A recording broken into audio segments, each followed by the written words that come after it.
ఖమ్మం జిల్లా పెనుబెల్లి మండలం బియ్యం మంజర సప్తపది ఫంక్షన్ హాల్లో Srikanth memorial all India FSSKAI 13వ కరాటే ఛాంపియన్షిప్ కార్యక్రమాన్ని ఏర్పాటు చేయడం జరిగింది. ఈ కార్యక్రమానికి ముఖ్య అతిథిగా సత్తుపల్లి శాసనసభ్యురాలు డాక్టర్ మట్టా రాగమయ్యి దయానంద్ పాల్గొని ఈ యొక్క ఛాంపియన్షిప్ కరాటే కార్యక్రమాన్ని ప్రారంభించారు.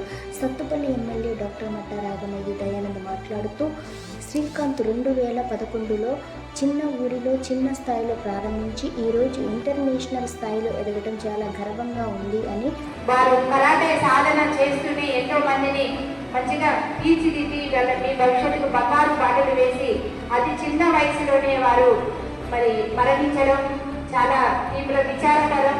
ఎందుకంటే మాకు ఎప్పటి నుంచో వారితో పరిచయం ఉంది. శ్రీకాంత్ గారితో మా ఎలక్షన్స్ ముందు నుంచి కూడా దయానంద్ గారితో మంచిగా కోఆర్డినేషన్లో ఉండి ఎంతో మాకు సపరేట్ కూడా చేసేవాళ్ళు ఆయన.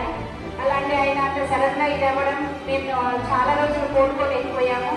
అలాంటిది ఇప్పుడు వాళ్ళ శ్రీమతి గారికి కూడా ఇంత చిన్న వయసులోనే ఇంత బాధలు దిగమింగుకొని ఇద్దరు పిల్లల్ని చదివించుకుంటూ ఆమె కూడా కరాటే మాస్టర్గా ఎదిగి ఆ కరాటే అకాడమీని ఆమె కొనసాగిస్తున్నందుకు ఆమె కూడా అభినందిస్తూ, అలాగే మీరు బాధపడకండి, ఇంతమంది జీవనలు మీకుంటాయి, మీరు చేసిన కృషికి గాను మాస్టర్ గారి ఆత్మ